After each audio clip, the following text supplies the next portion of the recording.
अस्सलाम वालेकुम प्यारे बच्चों। ये क्लास 7th उर्दू से है। पेज नंबर 39 हमारा मौजू जो पिछले 2-3 रोज़ से जारी है। हम पढ़ रहे हैं श्री रामचंद्र जी। इसका आज हम आखिरी हिस्सा पढ़ रहे हैं। आज का सबक पढ़ने से पहले थोड़ा बहुत मैं रिवाइज़ करूँगा, रिपीट करूँगा। पहले हमने ये पढ़ा कि श्री रामचंद्र जी जो है वो हिंदू के अवतार है और दूसरे मज़हब के लोग भी उसको इज़्ज़त की निगाह से देखते हैं और अपने वालिद का सबसे बड़ा बेटा था।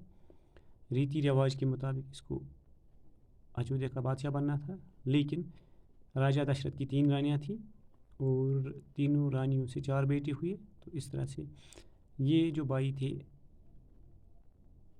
बाप की जानिब से ये सगे थे, लेकिन माएँ उनकी अलग अलग थी और ये सौतेले भी उस तरह से थे। तो ये फिर क्या होता है, एक दफ़ा ऐसा हुआ है मामला कि राजा की जान एक दफ़ा कैकेयी जो उसकी एक रानी होती उसने बचाई थी, जिसके बदले में राजा ने एक उसकी मांग को पूरा करने का वादा दिया था। फिर ऐसा होता है जब कैकेयी को ये मालूम होता है कि रामचंद्र जी को बादशाह बना दिया जाएगा और उसको ये बात पसंद नहीं आई, बल्कि खफा हो गई और उसने बादशाह को उसी वक्त यानी उस मौके को गनीमत समझा और मांग की कि उसके हकीकी बेटे यानी भरत को अयोध्या का राजा बना दिया जाए। और ऐसा ही होता है क्योंकि राजा दशरथ वादे के पक्के थे। और इसी के साथ फिर रामचंद्र जी को 14 बरस का वनवास का हुक्म दिया जाता है। तो जो ही वो वहाँ जाते कुछ दिन हो गए, उनका जो वालिद राजा दशरथ है उनकी वफ़ात हो जाती है। फिर भरत गद्दी पर बैठने से साफ इनकार करते हैं और अपने भाई को ढूंढने के लिए निकल पड़ता है, लेकिन रामचंद्र जी वादे के पक्के थे और उसने वहाँ से वापस आने से इनकार किया। और फिर क्या हुआ तो हम आगे बढ़ेंगे। फिर आज जो पढ़ना है हमने इसमें फिर उधर जंगल में फिर रावण की बहन यानी लंका के राजा जो है रावण, उसकी बहन शूर्पणखा ने रामचंद्र जी को मोहब्बत में फंसाने की कोशिश की, जिस पे उसका भाई लक्ष्मण खफा हो गए और शूर्पणखा की नाक ही काट ली। फिर ये देखकर रावण को गुस्सा आता है और वो भेस बदल कर जंगल में आ जाता है। और फिर जब उस कुटिया यानी झोपड़ी के पास पहुंच जाता है तो वहाँ उन्होंने अकेला पाया सीता को और सीता को अपने साथ उठा लिया गया लंका।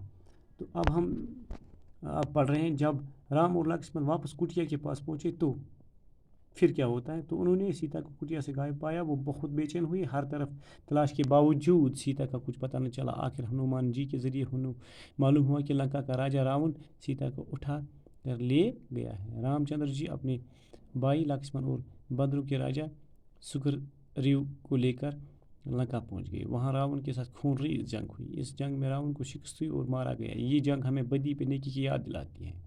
अब रामचंद्र जी और लक्ष्मण सीता जी को लेकर अयोध्या पहुंचे। इनके अयोध्या पहुंचने पर बड़ी खुशी मनाई गई और दीप माला की गई। भरत ने राजगद्दी रामचंद्र को सौंप दी और रामचंद्र जी राजा बनकर तख्त पर बैठ गए और राज करने लगे। हमारे मुल्क के 2 त्यौहार दशहरा और दीपावली रावण पे रामचंद्र जी की फतह और अयोध्या वापसी की याद में मनाए जाते हैं। तो अब हम इसका तर्जुमा पेश करेंगे।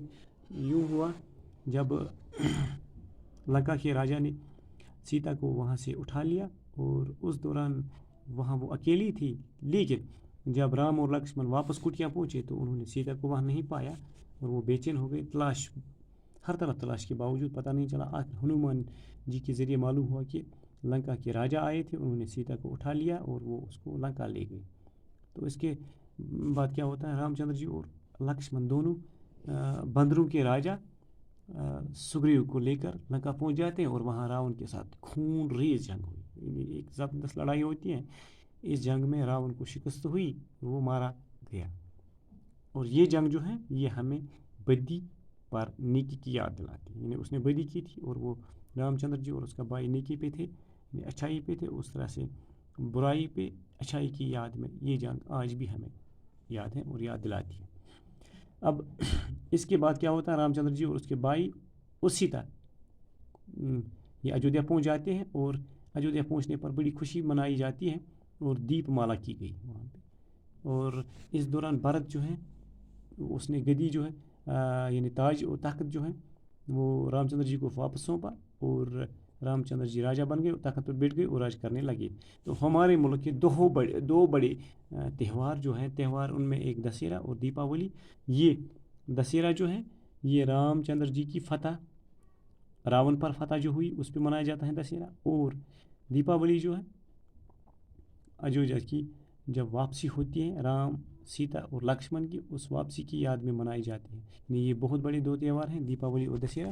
یہ ہمارے ملک کے آج ہمارے ملک میں آج بھی منائے جاتے ہیں بڑے عقیدت کے ساتھ۔